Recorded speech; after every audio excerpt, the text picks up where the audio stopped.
The untouchable True School Sports Empire proudly presents something the boxing game's been missing. Hey, what's going on? It's your boy BT, and I came here to talk some boxing with the thousands of True School Sports subscribers. Now, to my left, we have a man that really needs no introduction, for he is known the world over. It's the one, it's the only, it's Pops. How you guys doing? Welcome back to True School Sports. Glad to have you, and let's get ready to talk some boxing. Welcome back, guys. Make sure you hit that like and subscribe button, because we're going to talk about your main man, Al Haymon. Thank you, Al Haymon. I never say it, but I will say this time. Thank you, Al Haymon. Yes, when boxing was in its deepest, darkest hour, Al Haymon provided us with some good cards, some good fights, as PBC and Showtime recently announced their schedule. And there's a lot of good fights. And in this particular video, the fight we're going to talk about, one of the many fights that was announced from Showtime PBC, was Sergiy Derevyanchenko versus Jermall Charlo. Big time fight in the middleweight division. It's Jermall Charlo fighting his first top level, creme de la creme middleweight. And we're gonna learn a lot about Jermall Charlo. We're also gonna learn a lot about Derevyanchenko, who's come up short in some of the big fights. So when I say Jermall Charlo versus Sergiy Derevyanchenko, what do you think about this matchup, Pops? Oh man, I think it brings a lot of smiles to my face, only because we're going to see Charlo be tested with a legitimate opponent that he's going to fight, and the fighter he's fighting is Derevyanchenko. What's that? Derevyanchenko. And let me tell you, his resume speaks for itself. I think he's a better skilled boxer, boxing-wise, than Charlo. I think he's got enough experience behind him and have enough power, just like Charlo, to withstand anything that Charlo throws at him. So I already see that it's going to be a tough fight for Charlo. Charlo's going to come in and run his mouth and not be focused on what he's doing. He could be in a little bit of trouble. And let me tell you, I like Charlo also. Charlo cannot just come forward, jab, and just come forward, jab, and throw his power punch. That's not going to happen in this fight. In the previous fights, forget about that. This guy right here is going to test him, and he's going to take him to the limit.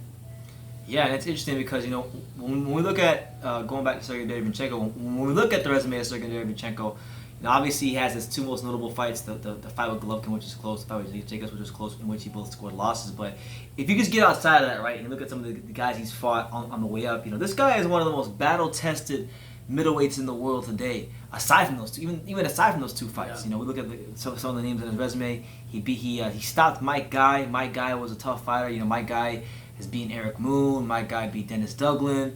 So he's a very tough, rugged guy. Derevyanchenko stopped him. He stopped the 60-fight veteran Sam Sullivan, who damn near never gets stopped. A hard guy to look good against, even harder to stop than Sam Sullivan. He got him out of there. He stopped Terreno Johnson. He stopped Deshaun Johnson, the tough journeyman Deshaun Johnson.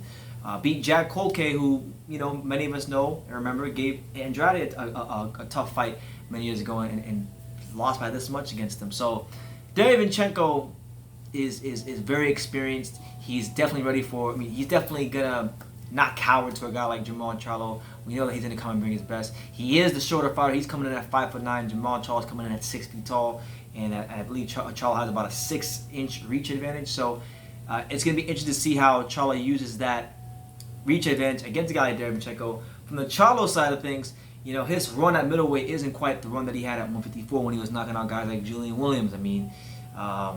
Yes, he's fought Hugo Centeno. He stopped him. He had a life and death fight, which many people thought he lost against Matthew Korobov. He fought Brandon Adams and underwhelmed. He fought an overmatched Dennis Hogan. So this is really, if there was ever a fight for Jermall Charlo where you could say, look, this might be his breakout fight, it's this one right here. Yeah, we'll actually put a stamp on his name, as I said, he's legitimate as being one of the top 160 pounders in the division.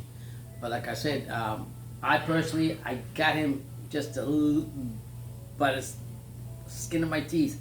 I got him favored beating the Derevyanchenko, but it won't be by much. I'll tell you that right now. That's interesting. I'm picking Derevyanchenko. I don't give a damn. I know. I was just live. So if you guys are about live and you're saying, "Oh, BT's changing his picks," listen. I was live and I said Charlo because I think they'll probably get a controversial decision, which might very well happen. But you know what? I will go with Derevyanchenko. And, we'll look at the resume, we'll look at all that stuff. But you know I'm picking him? Why?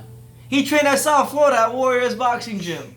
Shout out to my man Sergiy Derevyanchenko. I know he was getting some good work down there. I heard about what he was doing in the gym.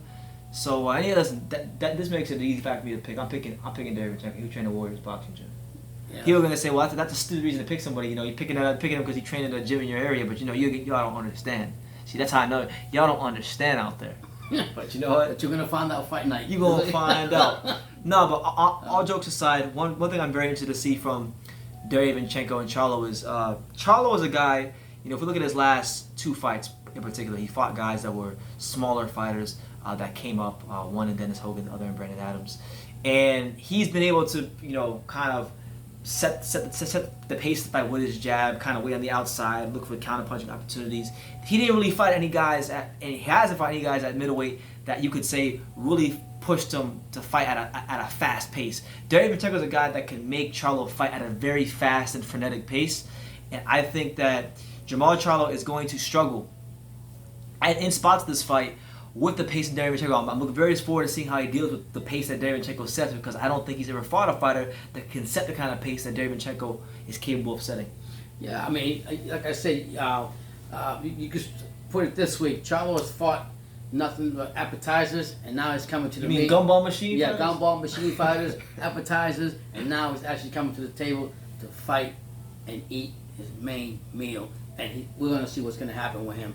And this is like a legitimate. Derevyanchenko is a legit opponent that literally is going to test him and put him through some untested waters that he probably hasn't gone.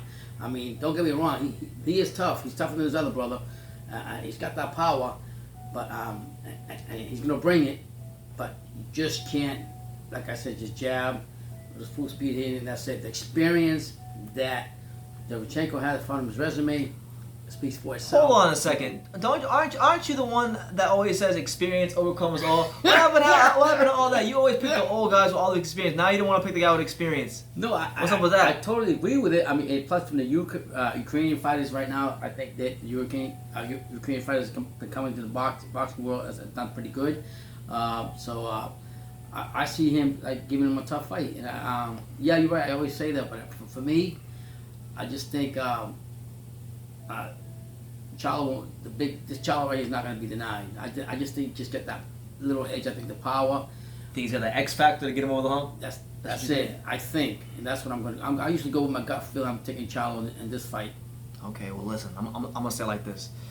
He fought Daniel Jacobs, lost a split decision. He fought Golovkin, clearly beat him. Did better against him than Canelo did in either of their 2 fights with Golovkin. Didn't get a decision there. 3rd time's a charm. Sergiy Derevyanchenko, he gets over the hump. Because back in those days, they didn't have a Warriors boxing gym in South Florida, but now they got Warriors boxing gym in South Florida. So that's the difference in this fight, man. Sergiy Derevyanchenko, and I just think Charlo hasn't. Charlo, I don't know if he'll be able to stand up to the pace that Derevyanchenko is going to set. So that's my take on the fight. And basically, what you said, his resume speaks for itself. He's actually fought better. He's fought quality fighters than Charlo. Mm-hmm. Even he's only had 14, 15 professional fights. He's got a better resume than Jermall Charlo. Mm-hmm. So no doubt about it. So, and like I said, the Ukrainian fighters, you already know Lomachenko's, Usyk. You're going with the American. Derevyanchenko, the one that just recently Gvozdyk, that retired. Those are top names that represent the country with some pretty good skills. So don't sleep on this guy. So you're going with the American? Yes. I'm going with Charlo. All right. You going with Charlo? I'm going with Sergiy Derevyanchenko. We want to know who you guys got. Who are you guys picking in this fight? It is one of those pick 'em fights. It's a great fight. Going to be great when it does take place and when it does happen. The date will be September 26th. So listen, September 26th is 2 months from the time I get this video, and I can let you know in advance. We will be live. You will get a true school sports live fight reaction for this fight, and it should be a great time. So be there, be square. But let us know in the comments what you think. Take the time to subscribe, and like I say in every single one of these videos, you can love me or you can hate me, but I'm just a kid from Daniel. So until next time, take care, guys.